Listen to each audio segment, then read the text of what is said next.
अयोध्या जी में मौजूद हूँ, स्वामी दीपांकर मेरे साथ हैं बिना किसी देरी के, क्योंकि देरी बहुत हो चुकी थी जितनी होनी थी। अब तो जल्दी वाली बात है, एक और दो सूर्योदय और दूसरा सूर्योदय वो भव्य सूर्योदय होगा जिसकी प्रतीक्षा मेरे ख्याल से सब कर रहे थे। पहला सवाल तो यही पूछूंगा, ये अनुभूति कैसी लगती है जब अयोध्या जी में और अब लगता है बस वो घड़ी की कुछ सुइयां कुछ बार और गोल घूमनी है और फिर वो प्राण प्रतिष्ठा दिखनी है। अच्छा, आपने दो सूर्य की बात करी और मैं कहता हूं कि सूर्यवंशी ही थे राम। मुझे लगता है कि बस अगर चले तो कहें कि अब कर दीजिए। राम के लिए क्या, समूचा अयोध्या राम का, अवध राम का, देश राम का, राष्ट्र राम का, हम राम के और बच्चा बच्चा राम का था जन्मभूमि के काम का। तो मैं समझता हूं कि राम अब टाट से ठाट की ओर जा रहे हैं। प्रत्येक सनातनी के लिए, जितना सनातनी यहां देख रहे हैं आप, ये सब शरीर में खड़ा दिखे मगर आत्मा सबकी नाच रही है। सबका नाच रहा है कि हम चिल्ला चिल्ला कर सबको बता रहे हैं राम अवध में अपने महल जा रहे हैं। मैं समझता हूं इससे ज्यादा बेटर, इससे ज्यादा अद्भुत और इससे ज्यादा श्रेष्ठ किसी राम भक्त के लिए हो ही नहीं सकता। मुझे आज भी वो प्रसंग याद है, कहते हैं कि एक राम दशरथ का बेटा जो राजा का पुत्र थे, और एक राम घट घट में बैठा जो सबके भीतर विद्यमान है, और एक राम का जगत पसारा जो पूरे जगत में व्याप्त है, और एक राम सबहु ते न्यारा जो सबसे अलग है।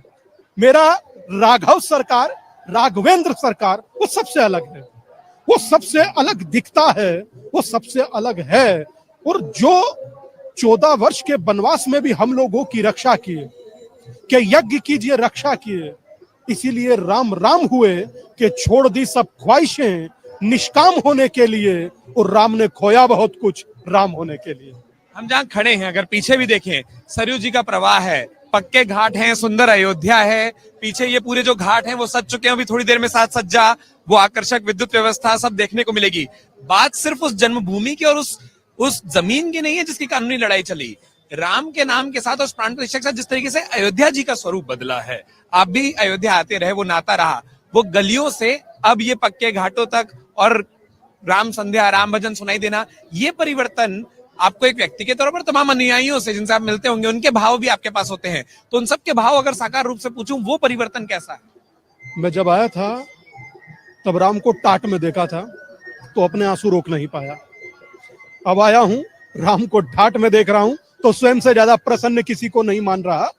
त्रेता में मैं नहीं था, आप भी नहीं थे, और जो तमाम दर्शक देख रहे हैं वो भी नहीं थे, मगर त्रेता जैसा वैभव मैं वर्तमान देख पा रहा हूं।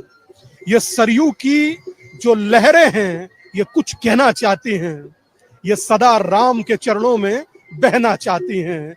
हर अयोध्या वासी के लिए ये बहुत अच्छा सूचना है, बहुत अयोध्या वासी के लिए बहुत अच्छा सूचना है कि हर व्यक्ति राम के चरणों में रहना चाहती है। तो मैं समझता हूं कि ये मानव मार्ग की एक वो सेवा है जो ये वाकई सरकार का अमेजिंग काम है, सरकार का दिव्य काम है जो दिख रहा है। इसके लिए यूपी सरकार को, महाराज श्री को अनंत शुभकामनाएं।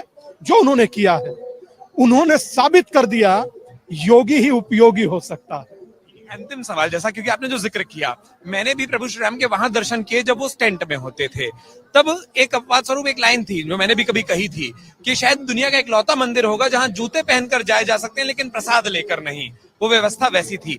अब 22 के भागी हम में से कुछ लोग होने जा रहे हैं, क्योंकि शायद कुछ पुण्य रहे हो, कहीं नहीं हो पाएंगे अयोध्या जी आकर। उन अनुयायियों के लिए और उन लोगों के लिए जो अब राम को पूज पाएंगे, कैसे पूजे जाए 22 से और 22 को राम? देखिए, ये विषय प्राण प्रतिष्ठा का है, और मैं एक बात बड़े प्राउड से और गर्व से कहता हूं, एकमात्र भारत है, एकमात्र पूरी दुनिया में जो पत्थर में प्राण डालता है, इसीलिए प्राण प्रतिष्ठा है। और ये प्राण प्रतिष्ठा 500 सालों के संघर्षों की है, ये प्राण प्रतिष्ठा सैकड़ों आय अदालत के निष्कर्षों की है, ये प्राण प्रतिष्ठा करोड़ों परिवारों के विमर्शों की है, ये भारत की चेतना की है, जन जागरण की है, कार सेवकों के आहूत होने की है। और मैं समझता हूं कि ये प्राण प्रतिष्ठा उस आराध्य की है जिस आराध्य के लिए लाखों कार सेवकों ने प्राण दिए। तो यह अद्भुत है, अद्वितीय है, और मैं समझता हूं कि एक दिन प्राण प्रतिष्ठा का और फिर समूचा अवध, समूची अयोध्या राम भक्तों की। अगर आप ये वीडियो YouTube पर देख रहे हैं तो हमारे चैनल को सब्सक्राइब करें और बेल आइकन को दबाना ना भूलें। अगर आप Facebook पर ये वीडियो देख रहे हैं तो हमारे पेज को लाइक करें।